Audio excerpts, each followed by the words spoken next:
सरकारको प्रमुख नेतृत्व गरिरहनु हुने उहाँले नै पेश गरेको नीति तथा कार्यक्रममा हामी छलफलमा छौँ। थुप्रै माननीय ज्यूहरूको राम्रा राम्रा विचारहरू मैले सुने। सम्भवतः यो अघिल्लो रोमा बसेर सुन्ने अलि धेरै समय मैले नै सुने होला। जीवन सिकाइ हो, हरेक पल हामीले सिकिरहनुपर्छ, अरूलाई सुनिरहनुपर्छ, अरूले के भन्छन् सिकिरहनुपर्छ। यति महत्त्वपूर्ण विषयमा हामीले छलफल गरिरहँदाखेरि सरकारको प्रमुख जसले चाहिँ नीति तथा कार्यक्रम प्रस्तुत गर्नुभएको हो उहाँले हामीलाई सुनिरहनु भएको छैन। उहाँले लाइभमा सुनिरहनुहुन्छ अथवा भोलि भरै सुन्नुहुन्छ भन्ने कुरा पनि होला। तर यो संसदको मर्यादा विपरीत छ, संसदको परम्परा विपरीत पनि छ। यहाँ पूर्ववक्ता हामीभन्दा धेरै अनुभवी माननीय ज्यूहरूले पनि इतिहासका कुराहरू पनि थुप्रै राखेर जानुभएको छ। म माग गर्न चाहन्छु उहाँ यहाँ उपस्थित भएर उहाँले छलफलमा सुन्नु भएन, तर उत्तर दिने क्रममा उहाँ आउनुहुनेछ भन्ने मैले चाहिँ विश्वास लिएको छु। यदि उहाँ आउनुहुन्न भने हामी श्रम संस्कृति पार्टी चाहिँ बाहिरिनेछौँ। हामीले अरूबाट हामीले सुन्नुपर्ने स्थिति होइन। यो एउटा सामाजिक परम्परा छ नि, आफ्नो बिहेमा अरूलाई बेहुला पठाएर हुँदैन। त्यसो भएको कारणले उहाँले नै उत्तर दिनुपर्ने कार्यक्रम हुन्छ। अब यो काग कराइरहन्छ, पिना सुकिरहन्छ भन्ने हिसाबले हामी संसदलाई चलाउन सक्दैनौँ। अब यहाँ थुप्रै माननीय ज्यूहरूले आफ्नो विचारहरू राख्नुभयो। म धेरै आफ्नो विचार राख्न पनि चाहन्न। थुप्रै विषयहरू आइसक्यो। हामी नेपाली त्यति धेरै जान्ने, गफ गर्नुमा हामीलाई विश्वमा कसैले पनि भ्याउँदैन, तर देश बनाउन हामीले सकेनौँ। त्यसो भएको कारणले ज्ञानको कमी कोहीसँग छैन। यहाँ 5-5 घन्टा हामी आफ्नो मन्तव्य राख्न सक्छौँ भनिसकेपछि ज्ञान टन्न छ हामीसँग। के चाहिँ नभएको होला त भन्दाखेरि स्पष्ट ज्ञान नभएको पनि हुनसक्छ। अर्को कुरा इमान्दारी छैन। हामी आफ्नो कर्तव्य कति इमान्दार भएर वहन गर्छौँ भन्ने कुरा हो। हाम्रो कर्तव्य हामीले पुरा गर्दैनौँ भने अधिकारको दाबी गर्ने अवस्था रहँदैन। त्यसो भएको कारणले प्रधानमन्त्रीज्यूले साथै माननीय मन्त्रीज्यूहरूले आफ्नो कर्तव्य आगामी दिनमा पुरा गर्नुहुनेछ भन्ने विश्वास पनि म लिन चाहन्छु। अब यहाँ यो नीति तथा कार्यक्रम हुँदाखेरि यहाँ समस्या कहाँनिर छ भन्ने कुरा हामीले बुझ्नु जरुरी छ। हामी सबैसँग विचार छ, हामी सबैसँग मुद्दा छ, हामी सबैलाई जनताले चुनेर नै यहाँ पठाउनु भएको। मेरो विचार पनि समेटियोस् भन्ने मात्रै हो यहाँ मनसाय जस्तो मलाई लाग्छ। तर सरकारले एक्लौटी ढङ्गबाट विषयगत समितिहरूको बैठक पनि नराखी, विषयगत समितिहरूबाट आएका सल्लाह सुझावहरूलाई पनि नसमेटी नीति तथा कार्यक्रम ल्यायो। दिनभरि यहाँ बैठकमा बस्छौँ, भरे रातभरि पढेर भोलिसम्ममा आइहाल्नु, तयारी भएर आइहाल्नु भन्ने किसिमको होइन निर्देशन, त्यो खालको आदेश यहाँनिर चाहिँ नै जारी गरिएको छ। हाम्रा पूर्ववक्ता अनुभवी हाम्रा चाहिँ नि माननीय ज्यूहरूले भनिसक्नुभयो। पहिला हामी 3 दिनसम्म, 4 दिनसम्म, 1 हप्तासम्म छलफल गर्थ्यौँ। आज त तपाईँको चाहिँ नि के 6 घन्टामा सक्नुपर्ने बाध्यता छ भनेर भन्नुभयो। यो नीति तथा कार्यक्रम भन्ने कुरामा गहन रूपमा छलफल हुनु जरुरी छ। हामीले पर्याप्त मात्रामा छलफल गरेनौँ भने नीति तथा कार्यक्रम राम्रो हामी बनाउन सक्दैनौँ। म सरकारलाई के भन्न चाहन्छु भने नीति भनेको वास्तवमा मनसाय अर्थात् उद्देश्य हो। कार्यक्रम भनेको त्यो उद्देश्य अथवा मनसायलाई प्राप्त गर्ने काम, कार्यसूची। अब यो नीति के हो, कार्यक्रम के हो भन्ने नै थाहा नभएर यहाँनिर चाहिँ एकले अर्कालाई दोषी रहेको जस्तो पनि मलाई लाग्यो। हाम्रो मनसाय के हो त? त्यो मनसाय के हो, उद्देश्य के हो, त्यो प्राप्त गर्नलाई हामीले के काम गर्छौँ त? त्यो कामको सूची कार्यक्रम हो। मनसाय चाहिँ हाम्रो नीति हो। त्यसले गर्दाखेरि के हो नीति, के हो तपाईँको कार्यक्रम भन्ने नै थाहा नभएको किसिमले पनि अस्पष्ट ढङ्गबाट नीति तथा कार्यक्रम आएको देखिन्छ पढ्दै जाँदाखेरि। त्यसो नहोस् भन्ने मेरो चाहिँ नि कामना छ। सच्याउन सक्ने समयसम्म हामीले सच्याउन सक्छौँ। चेतनाको विकास नगरिकन विकास हुँदैन भन्ने मलाई मेरो बुझाइ छ। चेतना नै सबैभन्दा ठुलो विकास हो। सबै खाले विकासको बिउ र मूल जरा नै हो चेतना। सही र गलत बीचको फरक छुट्याउन सक्ने र सहीको पक्षमा आफूलाई उभ्याउन सक्ने गुण नै चेतना हो। त्यो चेतनाको विकासका लागि चाहिँ हामीले के सोचेका छौँ? चेतनाको विकास नहुँदाखेरि विनाशहरू भइरहेका छन्। त्यसो भएको कारणले हामीले त्यो सफ्टवेयरको पाटोलाई पनि, सामाजिक सफ्टवेयरको पाटोलाई पनि ध्यान दिउँ, एआईको कुरालाई मात्रै ध्यान नदिउँ। हामीले हाम्रो समाजलाई नैतिक बनाउँदैछौँ या अनैतिक बनाउँदैछौँ, मर्यादित बनाउँदैछौँ या अमर्यादित बनाउँदैछौँ भन्ने बारेमा पनि हामीले बुझ्न जरुरी छ। आर्थिक, सामाजिक, सांस्कृतिक, भौतिक सबै कुरा, सबै खालका विकासको जरा भनेको चेतना नै हो। त्यो चेतनाको विकासतर्फ पनि हामी जानुपर्छ। त्यो नीतिमा पनि हामी चाहिँ लाग्नुपर्छ भन्ने मलाई लाग्छ। हामी विपद व्यवस्थापनको बारेमा पनि मैले त्यहाँ नीति तथा कार्यक्रममा हेरेँ, तर त्यहाँ अत्यन्तै थोरै मात्रै उल्लेख गरिएको छ। विपद व्यवस्थापनमा हामी अत्यन्तै तपाईँको चाहिँ के अरे पछि छौँ। अहिले यहीँ नै पनि भूकम्प आयो भने के गर्ने भन्ने बारेमा हामीलाई ब्रिफिङ भएको छैन, होइन? यति नै खेर बसिरहेको बेला भूकम्प आयो भने के गर्नुहुन्छ तपाईँहरू? म के गर्ने, मैले के गर्ने, तपाईँहरूले के गर्ने? हाम्रो र्याली पोइन्ट कहाँ छ, होइन? आगो लाग्यो भने यहाँनिर खोइ हाम्रो फायर एक्सटिङ्ग्विसर त्यहाँ देख्दै रहेछ, त्यहाँ पर छ एउटा, होइन?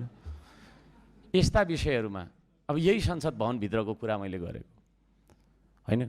यहीँभित्रको अवस्था यस्तो छ भने गाउँ गाउँमा कस्तो छ ल विपद व्यवस्थापनको कुरा, रेडिनेसको कुरा के छ त हाम्रो? त्यसतर्फ चाहिँ नि अलिक थोरै व्याख्या विश्लेषण त्यहाँ भएको छ, त्यसतर्फ पनि ध्यान जाओस् भन्ने सुझाव म दिन चाहन्छु। आर्थिक विकासको कुरा गर्दाखेरि म चाहिँ अलिकति अर्ग्यानिक टाइपको मान्छे। एआईमा राम्रो राम्रो खानाको, राम्रो राम्रो नानाको, लुगाको, होइन, राम्रा राम्रा सहरको नक्सा हामी बनाउन सक्छौँ, तर माटो नछोई उत्पादन हुँदैन। मेरो गीत छ, अन्त गीत त यहाँ गाउन मिल्दैन, वाचन गर्छु। खेतबारी बाँझो राखी आकाशतिर हेर्दा, डुब्न लाग्यो देश आज जिउने शैली फेर्दा। गफैको भरमा मिठो खाना राम्रो लाउन खोज्दा, होस गर नेपाली हो देशै घुम्ने दिन आइसक्यो। हामीले माटोलाई फोहोर भन्यौँ, माटो ढुङ्गा यस्तो, त्यो खालको तपाईँको चाहिँ के अरे भाष्य खडा गरेर अगाडि बढ्यौँ भने भोलि हामी आत्मनिर्भर बन्न सक्दैनौँ। यो काठमाडौँ भ्यालीभित्र नाकालाई बन्द गरिदिउँ त 2 दिन भात खानु नपाएर, तरकारी खानु नपाएर हामी यो ठाउँ छोड्नुपर्ने स्थिति हुन्छ। त्यसो भएको कारणले गर्दाखेरि कृषिको कार्यक्रममा धेरै जोड दिनुपर्छ। यो चाहिँ नि आर्थिक विकास यदि हामीले साँच्चै नै गर्ने हो भने हामीले लगाइराखेको लुगा पनि कृषिको तपाईँको कच्चा पदार्थबाट प्राप्त हुने हो, त्यसको प्रशोधित रूप फर्म मात्रै हो यो चिज। त्यसले गर्दा त्यसतर्फ सरकारले ध्यान दियोस् भन्ने म सुझाव दिन चाहन्छु। हामी सबै मिलेर काम गरौँ भन्ने कुरामा मेरो जोड छ। काम गर्दा सानो भइँदैन। 3 करोड नेपालीको 6 करोड हात चलाउनुपर्छ एकैसाथ। कलमले मात्रै बन्दैन देश, औजार समाउनुपर्छ। अब नीतिले मात्रै बन्दैन देश, श्रम र श्रमदान गर्नुपर्छ। अब हामी इक्जाम्पल हो। हामीलाई हेरेर इक्जाम्पल हामीलाई लिएर चाहिँ हाम्रो आउँदो पिँढीले सिक्ने हो। त्यसले गर्दाखेरि हामीले नै काम नगरेको देखिरहँदाखेरि हाम्रो चाहिँ नि आउँदो पुस्ताले, हाम्रो छोराछोरीले, हाम्रो नाति नातिनीले काम गर्छन् भन्ने मलाई लाग्दैन। हामी मोबाइलबाट निस्केर खेतबारीमा पनि जानुपर्छ।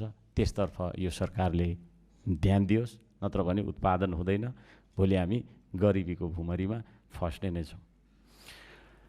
सामाजिक विकासको कुरा गर्दाखेरि समाज भनेकै सहकारी हो। यहाँ पनि समाज नभएर यस्तो भइरहेको के प्रधानमन्त्रीज्यूलाई हामीले बोलाइराख्नु पर्ने यो किन भएको भन्दाखेरि समाज भनेको सहकारी अन्तर सम्बन्ध हो।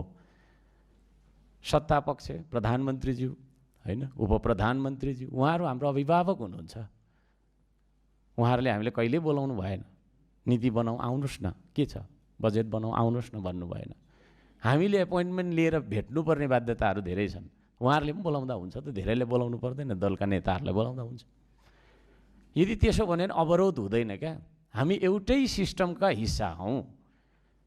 मैले अस्ति पनि भनेको थिएँ, तपाईँहरू एक्सेलरेटर हो भने हामी भनेको ब्रेक मेकानिजम हो। ब्रेक बिनाको गाडी फेल हुन्छ, दुर्घटित हुन्छ। हामीले किन संवाद नगरेको? संवाद नभएरै यस्तो भइराखेको छ। हामीले संवादै गर्दैनौँ, भेट्दैनौँ। एकले अर्कालाई विरोध गर्नुपर्छ भन्ने मनसाय हुन्छ हाम्रो, होइन? त्यसलाई किन बोलाउने भन्ने मनसाय हुन्छ हाम्रो।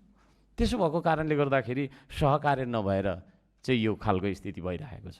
र सामाजिक विकासमा पनि हामीले चाहिँ नि होइन सहकार्य, सहअस्तित्वको कुराहरू, अन्तर्सम्बन्धको कुराहरू, होइन? हाम्रो सामाजिक विकास जबसम्म यो देशमा धार्मिक, जातीय, वर्गीय विभिन्न न्यूमा होइन हामीले चाहिँ सामुदायिक हिसाबबाट विभेद गरिरहन्छौँ, तबसम्म हाम्रो सामाजिक उन्नयन हुन सक्दैन। समाज भनेको एकमुष्टता हो। तपाईँ म बिना अधुरो, म तपाईँ बिना अधुरो। हामी नेपाली, त्यो एउटा गीत पनि छ, होइन? 3 करोड नेपालीको एकमुष्टता नै नेपाली समाज हो। त्यो नेपाली समाज बन्नलाई के कुराले रोकिरहेको छ? ती विभेदजन्य कुराहरूलाई आज हामीले हटाउनुपर्छ। त्यसतर्फ पनि हाम्रो नीति तथा कार्यक्रम उन्मुख होस्। सुशासन र शान्ति सुरक्षाको कुरा हामी गर्छौँ।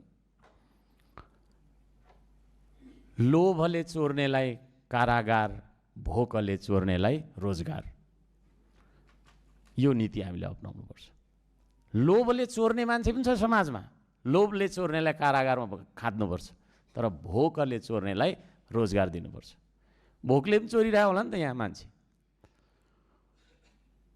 जबसम्म हामीले चाहिँ आर्थिक उन्नति गर्दैनौँ, जबसम्म हामीले सबैलाई रोजगारी दिने, सबैलाई यही देशमा चाहिँ गरी खाने वातावरण बनाउँदैनौँ, तबसम्म अपराधहरू भइरहन्छ। बाध्यताले अपराध भइरहन्छ, बाध्यताले मान्छेले चोरिरहेको होला। त्यसो भएको कारणले गर्दाखेरि शान्ति सुरक्षाका लागि हामीले यदि सोच्ने नै हो भने उत्पादनमा जानुपर्छ। माटो नछे उत्पादन हुँदैन। उत्पादन नहुनु भनेको औद्योगिकरण नहुनु हो। हामीले मोबाइलमा मात्रै इन्डस्ट्री हेरेर हुँदैन। अहिले दिनभरि यहाँ हामी भाषण गर्छौँ, अनेक परि भन्छौँ, एकछिन भोक लाग्छ, भोक लागिसकेपछि किसानले उत्पादन गरेको भात खानुपर्छ। अनि त्यो किसानको लागि चाहिँ हामीले कति पैसा छुटाउँदैछौँ त? प्रश्न गर्न चाहन्छु सरकारलाई। जबसम्म किसान र मजदुरको हकमा हामीले बजेट विनियोजन गर्दैनौँ राम्रोसँग, तबसम्म देशको उन्नति आर्थिक रूपमा हुँदैन।